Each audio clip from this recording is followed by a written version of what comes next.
Name is सुरुचिरा and आज की video के अंदर हम बात करने वाले हैं कि क्या रोड मैप है जिससे हम सेल्फ स्टडी कर सकते हैं जर्मन A1 लेवल के लिए। और मैंने अपनी A1 लेवल से B1 लेवल तक के लिए पूरा जितना भी है कोर्स सारा self study YouTube online material और मेरी एक टीचर थी यूनिवर्सिटी की उनसे पढ़ा। मतलब कि कोई एक्स्ट्रा क्लासेस या एक्स्ट्रा कोचिंग नहीं ली, मेजॉरिटी ऑफ स्टडीज़ मेरी सेल्फ स्टडी से हुई है। तो आज की वीडियो के अंदर मैं बताने वाली हूँ कि कौन कौन सी ऐसी चीज़ें थी जो मैंने फॉलो की जिसको आप भी फॉलो कर अपनी जर्मन A1 लेवल खुद कर सकते हैं सेल्फ स्टडी की मदद से। सो आइए वीडियो के स्टार्ट करते हैं right after this intro. Let's get.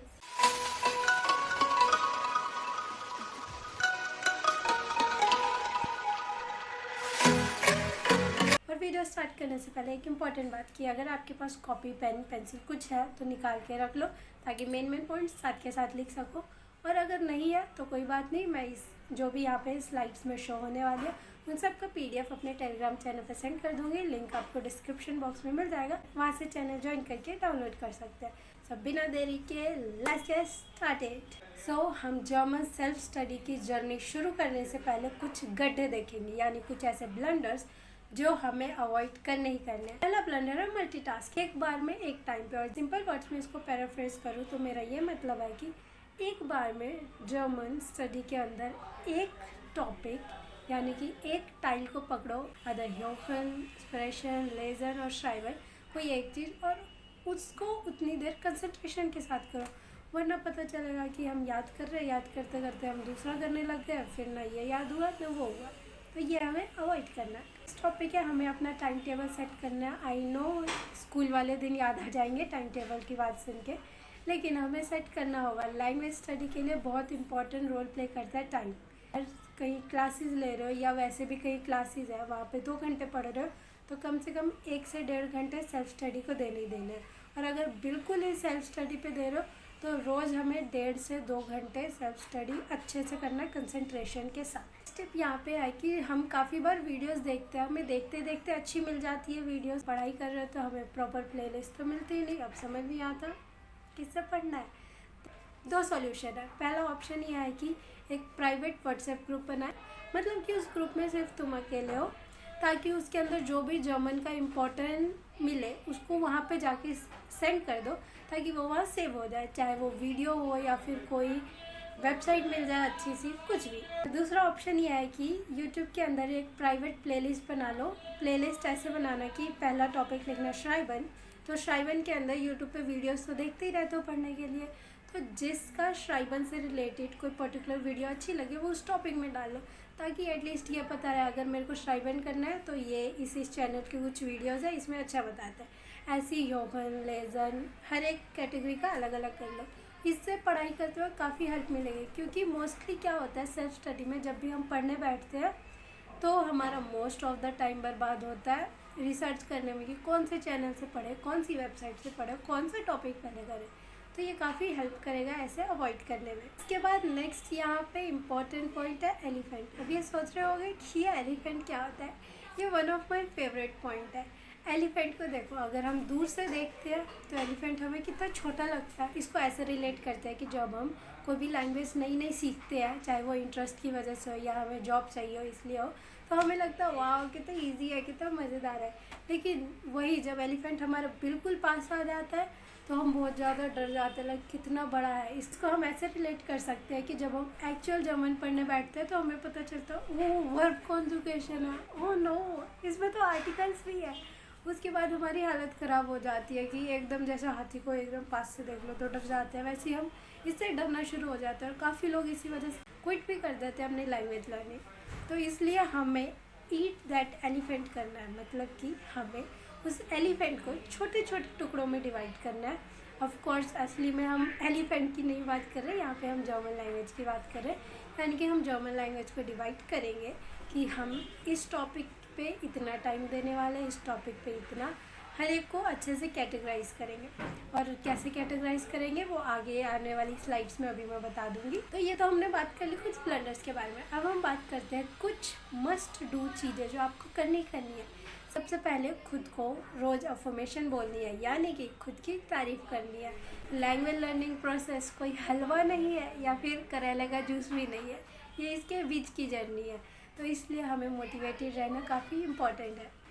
Next point है हमें कंसिस्टेंस रहना है। कंसिस्टेंट मतलब कि हमें चाहे कुछ भी हो जाए, चाहे आधा घंटा ही सही, लेकिन रोज़ पढ़ना है। उसके बाद नेक्स्ट पॉइंट है यहाँ पे पेरेंट योरसेल्फ, कि हमें जब लैंग्वेज लर्निंग पढ़ना है तो हमें पहली बात तो सारी अपनी ईगो बाकी चीज़ें साइड रखते हुए हमें एकदम खुद के लिए पेरेंट बनना है। और हम लैंग्वेज शुरू से पढ़ रहे हैं, यानी समझ लो कि LKG UKG शुरू से कर रहे हो किसी और लैंग्वेज के अंदर, तो इसलिए हमें ये नहीं समझना ओ मैं तो इतनी बड़ी हूँ, मैं ABCD पढ़ूँगी, ऐसा हमें नहीं करना। हमें सारी ईगो साइड रखनी है। फिर खुद को जहाँ जहाँ डिमोटिवेटेड हो वहाँ समझाना है खुद को, और ये लैंग्वेज लर्निंग प्रोसेस आगे बढ़ना है। इसी तरह वीडियो में आगे बढ़ते हुए अब हम मेन मुद्दे पे आते हैं कि हमारा रोड मैप आखिरकार है क्या। सबसे पहले हमें एम लिखना है कि हम लैंग्वेज क्यों लर्न करना चाहते हैं। ये अभी वीडियो पॉज करो, अगर कहीं पे लिख रहे हो तो वहाँ पे रीज़न लिखो कि क्यों हम कर रहे हैं। किसी का रीज़न हो सकता है जैसे इंटरेस्ट है, मुझे जानना है। किसी का ये रीज़न हो सकता है कि मेरे को चाहिए कि मैं हर एक लैंग्वेज थोड़ी थोड़ी बोल सकूँ, तो इसलिए सीखना है। किसी का रीज़न हो सकता है कि उसको फ़ॉरेन पढ़ने जाना है। किसी का जॉब रीज़न हो सकता है। तो बी स्पेसिफिक, क्यों पढ़ रहे हो। अगर रीज़न नहीं होगा तो पता ही क्या होगा कि हम शुरू करेंगे जहाँ हम कॉन्जुकेशन और आर्टिकल से टकराएं, वहाँ हमारी जर्नी बैक होनी शुरू हो जाएगी। तो इसलिए हमें अपना रीज़न स्पेसिफाई करना है। नेक्स्ट हमारा आता है उसी के नीचे प्लान। प्लान के अंदर हमें पूरा टाइम टेबल नहीं बनाना, हमें मेनली बनाना है कि हम पर डे या फिर पर वीक कितना टाइम देने वाले हैं अपनी लैंग्वेज लर्निंग को। इसको एक जगह लिखो कि मैं पर डे आधे घंटे तो दूंगी ही दूंगी, या दूंगा ही दूंगा। या फिर अगर ऑफिस गोइंग हो, टाइम नहीं मिलता, या फिर कॉलेज स्टडीज़ चल रही है उस वजह से भी टाइम नहीं मिलता, तो इस केस में हफ्ते में 4 घंटे दूंगा, 6 घंटे दूंगा। अगेन डिपेंड करता है कि क्या गोल अचीव करना चाहते हो। नेक्स्ट टॉपिक है नोट्स एंड राइट इट। काफ़ी बार मैंने देखा है कि टेलीग्राम ग्रुप के अंदर मैसेज करते हैं नोट्स के लिए। इसमें कोई बुराई नहीं है, नोट्स ले लो, हमें ऑफ कोर्स कोई रेफरेंस तो चाहिए लिखने के लिए, लेकिन नोट्स को सिर्फ लेके फ़ोटोकॉपी करवा के आरती नहीं उतारनी उसकी, उसको हमें लेना है और उसके बाद खुद भी लिखना है कहीं पे। ज़रूरी नहीं है कि हम पूरा सेम टू सेम टेपे, चाहे हम कीवर्ड्स, मेन पॉइंट्स जो हमें अच्छा लगे वो लिखना है, लेकिन लिखना ज़रूर है। इससे क्या होगा, हमारे हाथ को आदत पड़ेगी उन वर्ड्स की, नए नए चीज़ें याद रखने की। उसके बाद लास्ट एंड फाइनल टॉपिक है कि हमें ऐसे पढ़ना है जैसे हमें वो किसी को पढ़ाना है। और ये काफ़ी इम्पोर्टेंट और काफ़ी इफ़ेक्टिव था, स्पेशली मेरे केस में। जब भी मैं लैंग्वेज पढ़ती थी, चाहे वो यूट्यूब से पढूँ या जो कॉलेज में पढ़ाते हैं उससे पढूँ, तो उस टाइम मैं हमेशा इस तरह सोचती थी कि मैं टॉपिक कैसे समझूँ कि मैं एक 10 से 15 साल के बच्चे को समझा सकूँ। जब हम ऐसे सोचते हैं तो कुछ हमारे मन में सिली क्वेश्चंस भी आते हैं कि ये क्या हो सकता है, बट हमें क्वेश्चन पूछने चाहिए। कोई बात नहीं, 1-2 बार बेइज्जती फील होगी, चलता है, क्योंकि एट द एंड हमें लैंग्वेज लर्न करना है। तो ये तो हमारा रोड मैप हो गया कि हमें पढ़ना कैसे है। अब हम बुक्स एंड रिसोर्सेज पे आते हैं। तो सबसे पहले हमें बुक डिसाइड करनी है कि हम किस बुक से पढ़ने वाले, बिकॉज बुक के अंदर सारी चीज़ें स्ट्रक्चर होती है, हमें एक सीक्वेंस मिल जाता है कि हमें कौन सा टॉपिक पहले करना है, तो इसलिए बुक्स तो लेनी ही पड़ेंगी। अब क्वेश्चन आता है कौन सी बुक ले, कहीं पे नेटवर्क्स है, कहीं पे गोयथे की बुक है। तो देखो, बुक के अंदर मोर देन 80% सिलेबस सेम होता है, चाहे कोई सी भी जर्मन A1 लेवल की बुक उठाओ। मैटर करता है कि किससे समझ आ रहा है। मैंने यहाँ पे फोकस किया है कि कोई बुक हमें लेनी है ताकि हम उस रेफरेंस से पढ़ सकें, और बुक्स का लिंक आपको डिस्क्रिप्शन बॉक्स में मिल जाएगा। नेटवर्क से 1 बुक ले रहे हो तो उसके जितने भी सॉल्यूशंस हैं वो सारे ऑलरेडी इस चैनल पे हैं, और जल्दी ऑडियोज़ भी आ रही है A1 A2 दोनों लेवल की। इसके अलावा अगर आपके पास टाइम नहीं है, कि वीडियोज़ देखने का इतना टाइम नहीं मिलता, मेरे को तो बस आंसर चाहिए, तो उसके लिए directly you can check out website जिसका नाम है GermanKitabSolution.com। वहाँ से आसानी से काफ़ी चीज़ें मिल जाएगी, और वहाँ पे A1 लेवल के लिए क्विजेज़ भी मिलेंगे, जिसको ट्राई करो एंड मज़े करो। उसके बाद नेक्स्ट चीज़ ये है कि जब हम A1 लेवल के लिए खुद पढ़ ले तो 2 केस आते हैं।